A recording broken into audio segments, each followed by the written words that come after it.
Yos nakama, selamat datang di Love Tale Anime. Manga One Piece chapter 993 sudah bergentayangan. Ya, seluruh manga dari majalah Jump memang sudah benar-benar bergentayangan, karena cover Weekly Shonen Jump issue ke-47 kali ini bertemakan Halloween.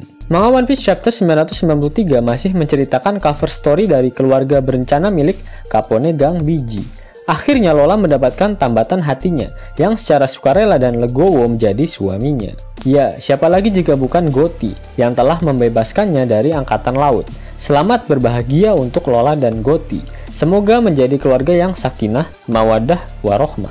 Kapan lagi coba bisa jadi mantu dari salah satu Yonko?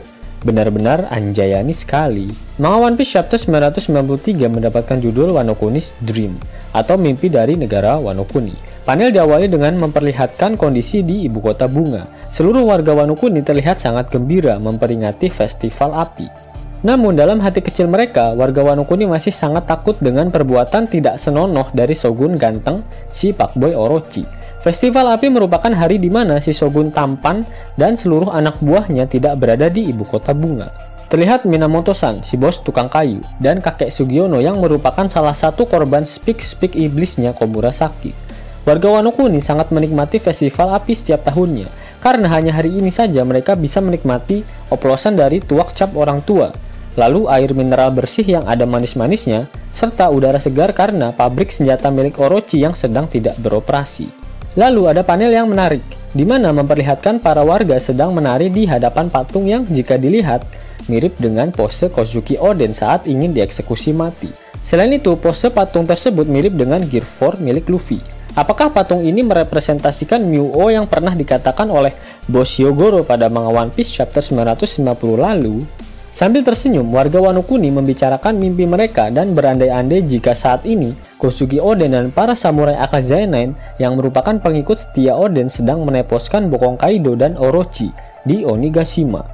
Semua angan-angan tersebut ditumpahkan oleh warga Wano Kuni karena saat festival api merupakan satu-satunya momen mereka semua bebas bermimpi. Sehingga judul dari chapter kali ini merujuk pada mimpi seluruh warga Wano Kuni yang ingin bebas dari oligarki yang selama ini dilakukan oleh Shogun Pakboy Orochi. Ya, sepertinya perkataan Oden pada manga One Piece chapter 972 memang benar terjadi. Sebelum dieksekusi mati, Kozuki Oden mengatakan jika meskipun dirinya terlupakan, namun tekad yang dia inginkan untuk membuka isolasi negeri Wano akan tetap hidup di hati para penduduk Wano Kuni.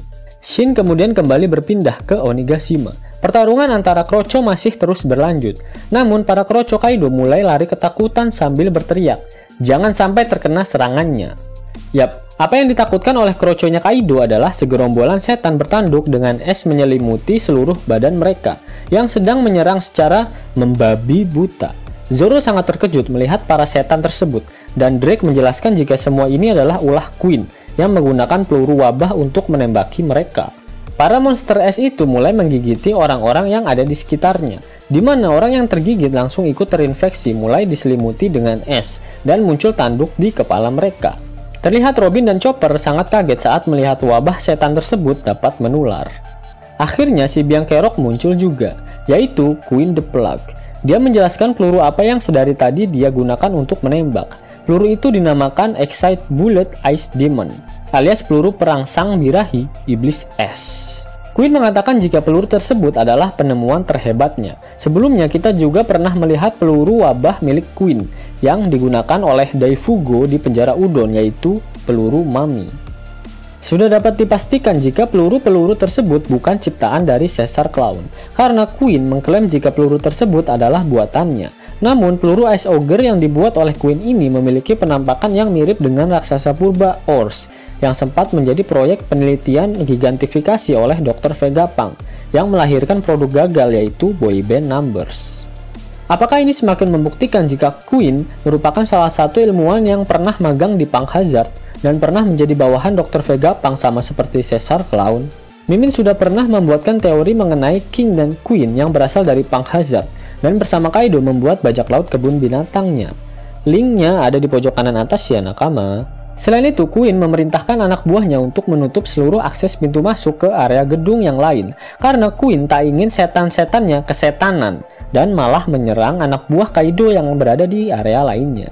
Nah, Itu artinya Zoro, Robin, Chopper, dan Diaz Drake akan terjebak di lantai dasar dan harus mengalahkan Queen terlebih dahulu untuk memutus rantai wabah setan es tersebut.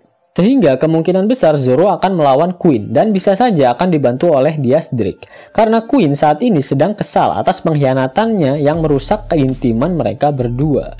Selain itu, Chopper akan mendapatkan peran untuk membuat vaksin dari wabah setan es milik Queen. Mungkin saja Chopper akan lebih mudah membuatnya karena dia sudah pernah membuat vaksin untuk wabah Mami saat di penjara Udon. Di sisi lain, Apo sudah tidak terlihat lagi di sekitar tempat tersebut. Apakah dia berhasil kabur dan akhirnya akan menambah masalah dengan membawa 5 personel boyband number sisanya yang saat ini masih AFK? Makin ruwet saja suasana di lantai dasar Onigashima. Panel berpindah dan memperlihatkan suasana di lantai basement 1 dari kastil milik Kaido. Terlihat Luffy yang tengah menggunakan mode terobos ayolah anjing. Dia menyerang secara membabi buta. Namun Sanji datang dan menghalangi Luffy, serta langsung menendang bokong para kroco yang berada di sekitarnya. Ulah Sanji memancing bos dari lantai basement 1 ini untuk keluar. Ya, dia adalah salah satu headliner sekaligus pemakan buah Iblis Smile Gorilla yang bernama Briscola. Sama seperti yang lain, bukan bajak laut kebun binatang jika tidak memakai tema perjudian. Yap, nama Briscola sendiri diambil dari permainan kartu asal Italia. Luffy dan Sanji tercengang melihat sosok Briscola dengan gorila yang tumbuh di tangannya. Tanpa basa-basi, Sanji langsung menyerang Briscola, namun kakinya berhasil digenggam oleh sosok gorila tersebut, sehingga dia gagal menyerangnya. Di sisi lain, Luffy melihat banyak sekali musuh yang ada di sekitarnya, dan ingin menyerang mereka semua. Sanji langsung menghalangi Luffy dengan tujuan agar Luffy menyimpan staminanya hanya untuk meneposkan bokong milik Kaido. Akhirnya, mereka berdua terlibat perdebatan. Sanji meminta waktu 10 detik untuk membereskan seluruh kroco yang ada di hadapannya. Namun di satu sisi Luffy ingin segera bisa naik ke atas rooftop Onigashima dan berkata jika mereka berdua yang bertarung maka akan selesai dalam waktu 3 detik saja.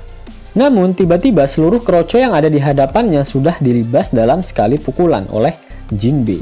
Menggunakan teknik fishman karatenya, Jinbe ternyata ikut menyusul Luffy dan berniat untuk mengawalnya agar Luffy bisa menyimpan kekuatannya. Sanji terlihat kesal karena Jinbe merusak rencananya untuk pamer kekuatan di hadapan Luffy. Jinbe sangat khawatir dengan sifat Luffy yang gerasak-gerusuk, sehingga dia datang untuk menemani Sanji dan Luffy agar mereka bisa menyimpan tenaga mereka semaksimal mungkin. Jika kita bisa lihat, kastil milik Kaido memiliki 7 lantai yang terdiri dari 2 lantai basement dan 5 lantai utama. Saat ini Luffy berada di lantai basement 2 bersama Sanji dan Jinbe, sehingga mereka bertiga harus melewati 5 lantai lagi agar bisa sampai ke rooftop Onigashima.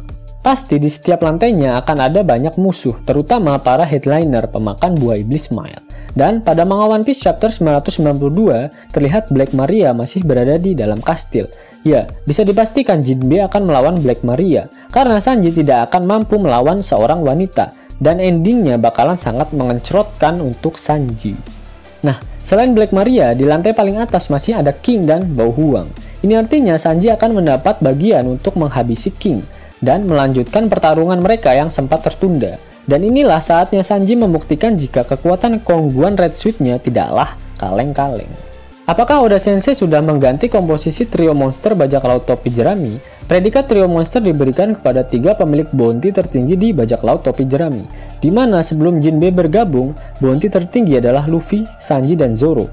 Dan saat Jinbe resmi bergabung, Zoro menjadi pemilik bounty tertinggi keempat di bajak laut topi jerami. Mungkin saja saat ini komposisinya akan menjadi seperti ini. Trio monster akan diisi oleh Jinbe, Sanji, dan Zoro. Kemudian Luffy akan menjadi bos monsternya, mengikuti sistem Yonko yang lain seperti Kaido dengan All Stars-nya dan Big Mom dengan komandan manisnya. Lalu bagaimana dengan Zoro? Apakah dia akan ikut menyusul Luffy, Sanji, dan Jinbe? Seperti apa yang Mimin katakan sebelumnya, saat ini akses jalan menuju lantai atas sudah ditutup oleh Queen, dan artinya Zoro terjebak di lantai basement 1. Hal ini akan semakin memperkecil kemungkinan Zoro bisa menyusul Luffy untuk meneposkan bokong milik Kaido. Apakah Zoro akhirnya akan melawan Kaido? Mengingat fans gayanya Zoro banyak yang berangan-angan jika Zoro akan melawan Kaido. Mau tahu jawabannya? Tunggu teori Mimin di video berikutnya ya nakama. Shin kemudian berpindah dan memperlihatkan kucing Dajjal milik Bao Huang. Kucing-kucing Dajjal itu sedang mengawasi pergerakan Yamete yang sedang mengejar-ngejar calon anaknya yaitu Momonomsum. Ternyata Bohuang dapat melihat apa yang dilihat oleh kucing dajalnya melalui kertas mantra yang ditempelkan di wajahnya. Mengetahui posisi dari Momonosuke, Bohuang langsung melaporkannya pada King. Setelah mendapatkan informasi yang valid dari Bohuang, King langsung menghubungi para Tobiropo. King menggambarkan situasi terkini. Dia mengatakan jika jumlah pasukan musuh ada sekitar 5.400 orang, dan sebagian besar mereka merupakan samurai pro klan Kozuki. King menyimpulkan jika saat ini mereka sedang melakukan pemberontakan dan bertujuan untuk menjadikan Kozuki Momonosuke menjadi shogun negeri Wano yang baru. King lantas menginstruksikan kepada para Tobiropo untuk membunuh Momonosuke dan membawa kepala mesumnya ke hadapan King. Ya, King bertujuan untuk meruntuhkan semangat para samurai pemberontak ketika mereka mengetahui tuan mereka sudah terpenggal. Panel kemudian berpindah pada Momonomesum dan Shinobu yang masih terus berlari menjauhi Yamete. Duar meme. Tiba-tiba terjadi ledakan di sekitar Shinobu. Tak hanya itu, serangan dilanjutkan dengan panah yang meluncur ke arah Momonosuke, tapi berhasil dihalangi menggunakan punggung milik Shinobu. Serangan berlanjut. Kali ini seseorang dengan kapak ingin menyembelih Shinobu yang sedang rebahan di tanah dan meminta Momonosuke untuk lari menjauhinya. Namun, semua perlakuan tidak senonoh yang diberikan pada Shinobu tersebut berhasil dimentahkan oleh sosok Yamete. Semua hal yang menimpa Shinobu dan Momonosuke barusan adalah ulah dari Sasaki and the Gang. Ya, ternyata Sasaki adalah pemimpin dari divisi pasukan armor di bajak laut kebun binatang. Terlihat Sasaki yang duduk manis di atas badak cap kaki 3 miliknya. Jika dilihat dari penampakan pasukannya, semakin memperjelas jika Sasaki adalah pemakan buah iblis Ryuryunomi model Triceratops. Sasaki yang melihat Yamato mengacau mengira jika Yamato masih bersandiwara. Namun Yamato dengan tegas mengatakan jika saat ini dia sedang berperang atas nama klan Kozuki. Pasti hati Momo akan langsung dak-dik-duk ser mendengar perkataan dari Yamete barusan. Dan tak lama lagi Momo akan mendarat di atas buah segar milik Yamete. Shit. Akhirnya Shin kembali memperlihatkan pertarungan Kaido melawan Nine Red Scabbard di atas rooftop Onigashima. Kaido dengan wujud naganya terlihat tengah rebahan setelah menerima serangan Tougen Totsuka KW yang dilancarkan oleh Kinemon, Denjiro, Asura Doji, dan Inuarasu. Terlihat Akazanen langsung bergegas untuk memotong leher Kaido dan tak memberikan Kaido kesempatan untuk mengambil nafas. Namun Kaido langsung kembali berdiri dan ternyata dari tadi dia sedang mabok Oden. Pasalnya dia seperti melihat bayangan Oden dan sedang bertarung dengannya. Sampai dia bernostalgia saat-saat paling menyenangkan dengan Kozuki Oden, yaitu saat Oden mengukir tato permanen di tubuhnya. Kaido mengatakan jika saat ini tidak ada samurai yang kekuatannya setara dengan Kozuki Oden. Bahkan serangan dari 4 serangkai barusan tak dapat membuka luka lama yang diberikan oleh Kozuki Oden. Kaido langsung membuka mulutnya dan mengeluarkan kembali nafas bau naganya. Namun kali ini serangan angin yang keluar. Jurus itu dinamakan Kamaitachi atau sabit angin. Sepertinya Kaido adalah titisan avatar. Tak hanya api, pada manga One Piece chapter 992 kemarin dia bisa mengeluarkan petir, dan kali ini dia bisa mengeluarkan angin. Serangan Kamaitachi milik Kaido ini mengenai Okiku dan langsung mematahkan katananya beserta lengan kirinya. Welcome to the club, Okiku. Terlihat Izo dan Kinemon kaget melihat Okiku yang tertebas oleh Kaido. Selain itu, mata Okiku berubah warna menjadi putih. Apakah Okiku akan menjadi korban pertama dari Kaido? Sepertinya Okiku akan mati akibat kehabisan darah, karena saat ini tak ada dokter yang berada di arena pertempuran. Apakah kematian Akazanen ini akan terjadi satu persatu hingga chapter 1000 mendatang? Mimin sudah membuatkan prediksi jika di manga One Piece chapter 1000 akan menjadi klimaks dari tragedi yang terjadi di arc Wano Kuni ini, yaitu dengan kematian para Akazanen. Jika nakama penasaran, linknya ada di pojok kanan atas ya nakama. Satu pesan terakhir dari Mimin. Pasti Sanji akan menangis jika melihat adegan ini, apalagi jika Okiku sampai benar-benar tewas. Yos nakama, itulah review manga One Piece chapter 993. Jika nakama menyukai video ini, jangan lupa klik like, share, dan subscribe channel ini ya, agar nakama semua tak ketinggalan info menarik seputar One Piece. Arigato!